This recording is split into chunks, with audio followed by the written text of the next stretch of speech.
tarde, minha rapaziada, tudo bem com vocês? Mais um vídeo aqui do canal Brown e Fogo, absolutamente tudo sobre Botafogo de futebol e regatas. Eu ainda tô naquele ritmo, né, cara, da viagem e tudo mais. Porra, cara, cansadaço, mas chegamos aqui, certo? Vambora. Agora gravando aqui por volta de meio-dia e meio pra falar aqui um pouquinho sobre esse Botafogo e Cruzeiro. Tá legal que não vai ser um jogo fácil pra ninguém, sabe? Eu acho que Cruzeiro e Botafogo nesse momento vivem situações muito parecidas. Apesar da situação do Cruzeiro ser um pouquinho mais delicada, sabe? Se inscreve aqui no canal, deixa o seu like, ativa o sininho pra você não perder nenhuma novidade. As últimas semanas do Cruzeiro foram mais dolorosas do que as semanas do Botafogo, eu diria, sabe? O Botafogo ele passou por um processo de troca há 2 meses do treinador, né? O Thiago Nunes foi demitido. E o Botafogo ele passou um período aí de praticamente 40 dias com o Fábio Matias como treinador interino. E nesse meio termo, né, o Botafogo teve até bons resultados, né? O Botafogo fez uma Taça Rio sólida para se classificar para a Copa do Brasil 2025, conseguiu a classificação para a Copa Libertadores, para a fase de grupos, batendo o Aurora e o Bragantino. O Cruzeiro, cara, nesse meio período, né? Inclusive, eu lembro disso, no dia que eu estava no estádio, na Bolívia, vendo o Botafogo e Aurora, veio a notícia e informações que o Cruzeiro foi eliminado na Copa do Brasil na primeira fase pelo Souza, da Paraíba. Já começa por aí. O Cruzeiro não fez um campeonato mineiro brilhante, apesar disso, chegou até a decisão, chegou até a final e acabou perdendo para o Atlético Mineiro. Perdeu para o maior rival. O Atlético Mineiro foi campeão pela 5ª vez seguida do Campeonato Mineiro. O torcedor do Cruzeiro está realmente querendo um título de novo. O Cruzeiro não conquista um título estadual que seja desde 2019, né? Sem contar a Série B, claro.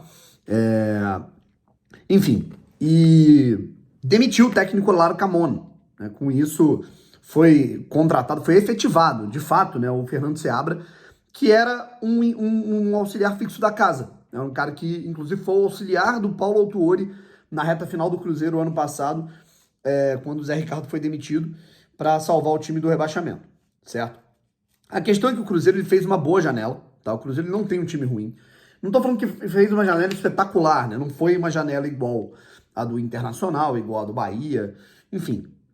Mas foi uma janela segura, com bons nomes, só que o time ainda não tá engrenando e agora troca o pneu com o carro andando. Uma situação até parecida com a do Botafogo, que o Botafogo ele troca esse pneu com o carro andando, ele demora muito tempo a definir qual vai ser o seu treinador, o Arthur Jorge chega, e ele chega já com a Libertadores pegando fogo e início de campeonato brasileiro batendo na porta, certo?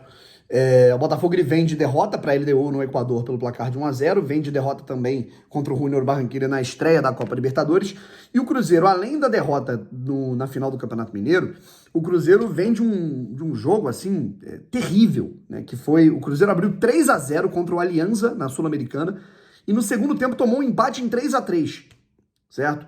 Com frango do goleiro Rafael Cabral. Inclusive, já começando a falar aqui sobre o Cruzeiro, o Cruzeiro não deve ter o Rafael Cabral hoje, tá? Já não tinha mais clima pro Rafael Cabral no Cruzeiro, verdade é essa, e ele tá com um novo clube definido, e com isso ele não agarra hoje pelo Cruzeiro. Quem deve ir pro gol é o Anderson. Inclusive, já pegando aqui a escalação desse time do Cruzeiro, com Anderson no gol, William, bom lateral direito, tá? Na lateral direito, Zé Ivaldo, que também é bom zagueiro, Neres e o Marlon, que na minha opinião é um dos melhores laterais esquerdos aí que se tem no futebol brasileiro. Meio campo com Lucas Romero, Lucas Silva, Matheus Vital. É um bom meio campo. Matheus Pereira, que é um jogador que tem muita qualidade, Arthur Gomes e Rafa Silva. Lembrando que o Rafa Silva joga porque o Dineno, que é um ótimo centroavante, foi um dos artilheiros do Campeonato Mineiro, ele tá fora por conta de lesão, certo? Isso é muito bom pra gente. Enfim, você olha esse time aqui, cara, você vê alguns jogadores, não é um time espetacular, não é um time repleto de estrelas, mas é um bom time, cara. O Cruzeiro não tem um time ruim. Então, os caras entrando mordidos hoje, eles podem competir contra o Botafogo, sabe? Que eles estão precisando dar uma resposta. Então, o Botafogo ele vai ter que tomar muito cuidado, certo? O Botafogo que ele pode ir a campo, tá? Com Gatito ou John, tá legal? Eu já escalaria o John, eu acho que tá na hora de a gente testar outros goleiros, não só o John, o Raul, enfim. Damian Soares pode ser o lateral direito de acordo com o Globo Esporte, Matheus Ponte foi o lateral escolhido para jogar contra a LDU, tá? Não sei se por uma questão, uma opção técnica mesmo, se ele estava machucado, aí eu não consigo dizer. A zaga com Alter e Barbosa, e aí a gente liga o alerta vermelho pro que é essa zaga pelo lado direito do Botafogo, tá? Lateral esquerda, Muito se fala no Hugo, mas o Marçal tá de volta, pode ser que ele seja titular, tá? Marçal tá de volta, recuperado de uma lesão que ele teve. Um meio-campo, né, que pode ter ali, na dupla de volante, o Danilo ou o Gregory, o Marlon ou o Tietê, tá? Tá indefinido, pelo menos até o momento que eu tô gravando aqui pra vocês. No ataque, a gente tem aquele famoso quarteto, né? E que na verdade não é bem por aí, né? Pelo menos o que eu entendi, se vocês entenderam outra coisa, né, vocês podem opinar. Né? Os dois volantes, Luiz Henrique e Jefinho jogando muito por dentro, dialogando muito por dentro.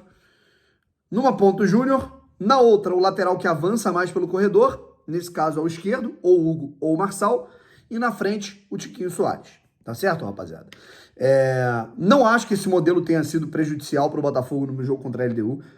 O Botafogo ele perdeu para a LDU não foi porque entrou com 4 atacantes. O Botafogo perdeu para a LDU porque em 3 minutos de jogo o Botafogo toma um gol com cobrança de lateral, com o Lucas Alter errando tempo de bola. Um zagueiro que joga num time profissional de Série A que quer disputar título não pode errar tempo de bola. Isso é inadmissível, inaceitável, tá? O Barbosa deu todo o carinho, o afago do mundo pro sujeito da LDU fazer o pivô. E o Gatito também tomou um gol defensável. Então, assim, o Botafogo ele tem que estar mais atento a gestos técnicos. E eu acho que quem estiver, né, mal tecnicamente nesses erros primários tem que ir pro banco, sabe? Hoje, inclusive, eu já colocaria o Alter no banco e colocaria o Bastos para jogar, tá? Enfim, pode ser um radicalismo da minha parte, que eu tô muito puto com essa situação, mas tudo bem, né? Aceito opiniões contrárias, tá certo? E a gente tem o quarteto de arbitragem, rapaziada. O árbitro número 1 é o Matheus Candansan, que é um árbitro que ele vem se destacando ao longo dos últimos anos no futebol paulista e agora recebe a sua oportunidade no futebol de primeira prateleira. É um árbitro, cara, daquele padrão, sabe? É um árbitro que ele se destaca, ele vai bem em algumas partidas, mas ele também acumula polêmicas. Inclusive, esse ano, ele foi o árbitro de uma partida terrivelmente polêmica entre São Paulo e Palmeiras, em que ele acabou errando em lances que prejudicaram o São Paulo. Matheus Candansan, que inclusive, aleatoriamente, ele me seguiu nas redes sociais. Muito louco isso. Marcelo Vangassi é o assistente número 1. Luiz Adrini é o assistente número 2.